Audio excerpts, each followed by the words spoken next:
Baik, selamat pagi anak-anak semuanya. Pagi ini kita akan melanjut materi kita, yaitu LKS tema 1, subtema 2, pembelajaran 5 dan 6.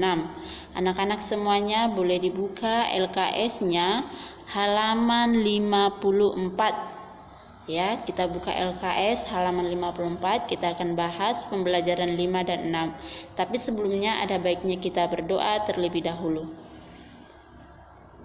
Bapa di surga, saat ini kami akan memulai pembelajaran kami. Biarlah Tuhan yang memberikan kepintaran kepada kami semuanya. Dimanapun anak didik saya berada semuanya, Tuhan memberikan kesehatan kepada mereka. Berkati orang tua mereka masing-masing. Di dalam nama Tuhan Yesus kami berdoa. Amin. Baik anak-anak, boleh diperhatikan LKS-nya juga, yang dimana dalam pembelajaran 5 kita di situ akan mempelajari tentang tari kupu-kupu. Ya. Tari kupu-kupu ini diciptakan oleh Iwayan Berata, ya.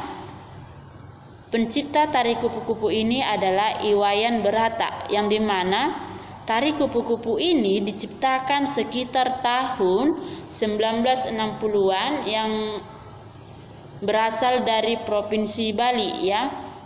Dan dia muncul dari Kepulauan Dewata, ya nak ya.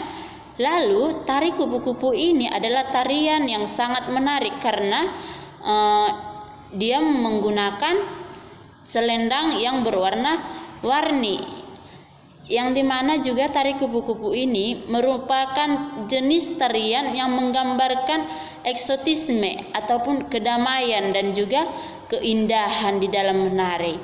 Nah, tari kupu-kupu ini juga dia menggunakan gerakan seluruh tubuh, ya, menggunakan gerakan seluruh tubuh, yang dimana kalau kita mengikuti tari kupu-kupu ini, badan kita ini harus memang bisa digerakkan semuanya, tetapi yang lebih inti digerakkan adalah bagian tangan dan bagian kakinya, itu yang terlalu sering digerakkan. Itulah dia kalau tarian kupu-kupu, ya.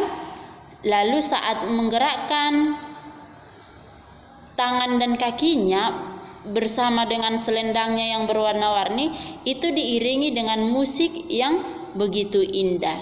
Nah, sekarang kita lanjut, yaitu menciptakan toleransi dalam keberagaman. Nah, di dalam bangsa kita ini atau bangsa Indonesia ini sangat banyak perbedaan kita masing-masing atau keberagaman, ya. Tuhan sudah ciptakan bahwa kita manusia diciptakan beragam-ragam. Ada dia perbedaannya secara fisik, ada perbedaan keyakinan, ada perbedaan daerah masing-masing dan kebudayaannya. Tetapi semuanya itu adalah harus bisa bersatu, ya. Harus memiliki toleransi. Ini dia, menciptakan toleransi dalam keberagaman. Keberagaman sudah seharusnya disyukuri dan dijadikan sebagai salah satu cara untuk meningkatkan toleransi serta kerjasama antara masyarakat. Setiap toleransi adalah menahan diri, bersikap sabar, membiarkan orang lain berpendapat lain, dan berhati lapang terhadap orang-orang yang memiliki pendapat berbeda. Jadi di dalam perbedaan kita anak-anak, kita ada banyak, ya, perbedaan, terutamanya perbedaan fisik. Kalau di dalam kelas kita masing-masing, ya, kita itu jangan pernah menganggap seseorang itu di bawah kita, ya. Kita itu harus toleran terhadap orang-orang yang beda dengan kita, ya. Itulah dia sikap toleransi tadi. Kita harus bisa menahan diri. Kalau ada teman kita yang emosi, kita harus bisa tahan diri. Itu perbedaan kita dengan teman, ya. Teman kita dia adalah emosinya tinggi, tetapi kita tidak. Kita harus tetap tahan diri kita. Lalu harus bersabar. Itulah toleran yang dikatakan tadi. Kita harus memiliki kesabaran juga. Kita harus menerima pendapat orang lain juga di saat orang memberikan pendapat. Jangan suka-suka kita sendiri. Nah, perilaku toleran dapat diterapkan dalam keberagaman agama, suku, ras, budaya, dan gender berikut ini. Nah, 1, perilaku toleransi terhadap keberagaman agama. Nah, di dalam keyakinan kita masing-masing, kita memiliki agama yang berbeda-beda. Di negara Indonesia ini ada 6 jenis agama, ya. Kita itu bebas untuk memilih agama apa yang harus kita anut. Seperti kita ini adalah beragama Kristen. Kita bebas melaksanakan agama kita selaku seorang Kristen, ya. Di dalam Undang-Undang Negara Republik Indonesia tahun 1945 pasal 29, di sana terdapat bahwa negara menjamin kemerdekaan tiap-tiap penduduk untuk memeluk agamanya masing-masing dan untuk beribadat menurut agamanya dan kepercayaannya itu. Jadi anak-anak, di dalam keberagaman kita dalam beragama, kita itu di sini dikatakan bebas memilih agama, ya, bebas beribadat sesuai dengan agamanya dan kepercayaannya masing-masing. Jadi kita tidak bisa melarang orang kalau dia agama Islam, kita tidak bisa melarang dia menjadi agama Islam, ya. Kita tidak bisa menuntut dia menjadi agama Kristen, ya. Biarkan dia memiliki atau menganut agamanya sendiri. Itulah keberagaman agama. Kita bebas untuk memilih agama, menganut agama kita masing-masing. Nah, yang kedua, perilaku toleransi terhadap keberagaman suku dan ras. Nah, perbedaan suku dan ras kita ini itu harus kita saling hargai. Jangan kita paksakan seseorang itu harus bisa dengan suku kita sendiri. Contohnya kita itu adalah suku Batak. Kita tidak bisa paksakan teman kita yang sukunya Jawa menjadi seorang suku Batak, harus tahu bagaimana dia berbahasa Batak. Tidak, itu tidak bisa kita paksakan, ya. Lalu yang ketiga, perilaku toleransi terhadap keberagaman sosial budaya. Nah, jadi di dalam kehidupan kita ini, kita itu harus menciptakan bagaimana kita bisa mengikuti atau membuat diri kita ini tetap bersatu terhadap perbedaan dengan teman-teman kita. Lanjut pembelajaran yang keenam.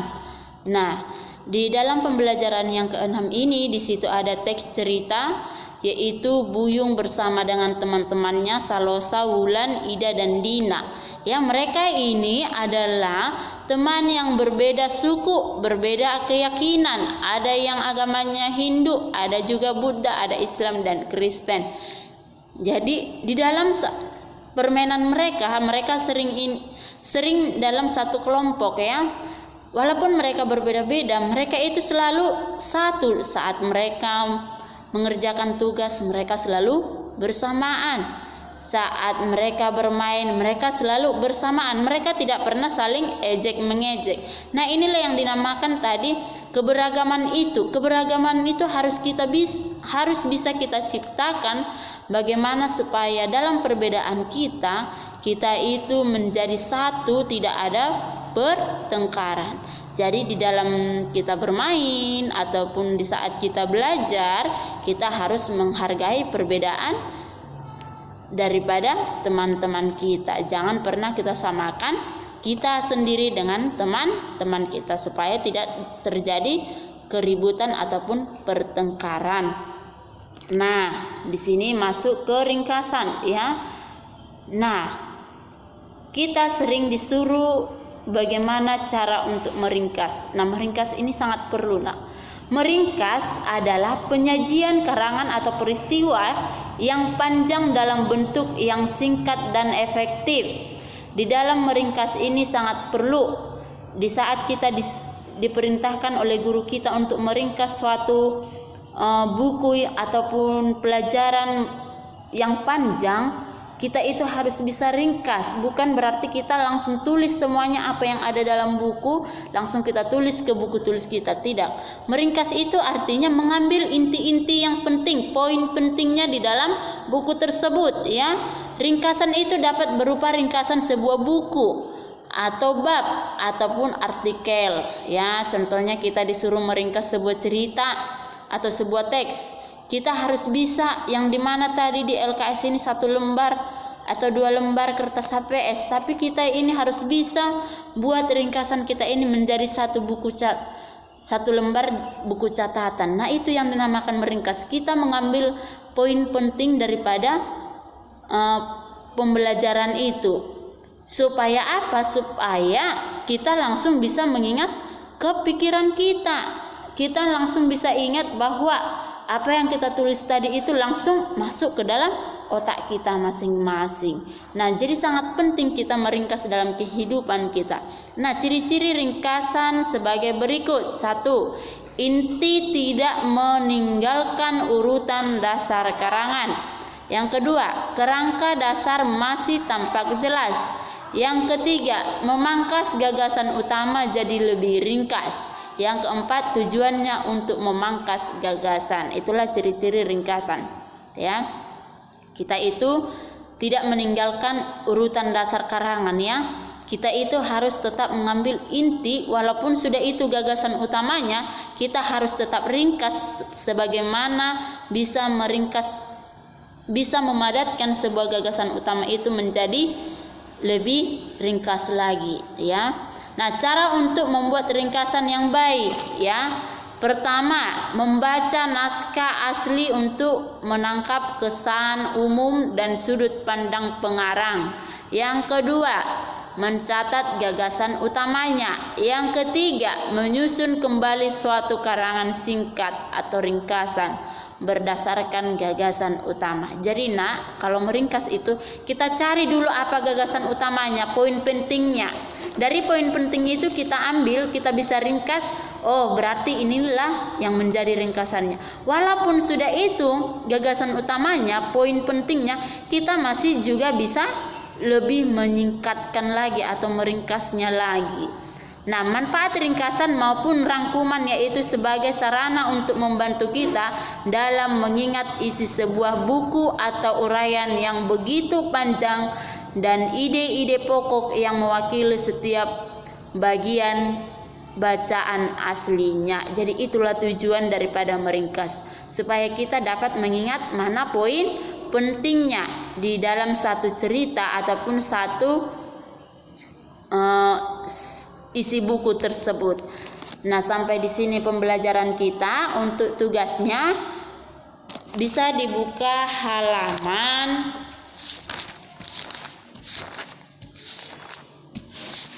tugasnya di rumah, yaitu halaman 63 IPS sampai ke halaman 65 SBDP-nya. IPS dan SBDP halaman 63 sampai 65 nanti dikerjakan di rumah. Kalau sudah selesai boleh dikirimkan, difoto, dikirimkan ke WhatsApp Mem sendiri. Dan ini dikumpul Mem tunggu sampai ke hari Senin. Jadi masih banyak lagi waktunya. Ini hari Kamis, Jumat, Sabtu, Minggu, Senin harus dikumpulkan. Ya, Nak, ya. Tugasnya halaman 63 sampai 65 bagian IPS dan SBDP-nya. Sampai di sini pembelajaran kita. Kita berdoa. Bapa di surga, saat ini kami sudah selesai membahas materi kami. Biarlah kiranya kami Tuhan dapat mengingat dan mengaplikasikannya dalam kehidupan kami. Dengarkan Tuhan doa kami ini, di dalam anak-Mu Yesus kami berdoa dan mengucap syukur. Amin. Baik, selamat Mem ucapkan selamat pagi untuk anak-anak Mem sekalian. Tuhan memberkati.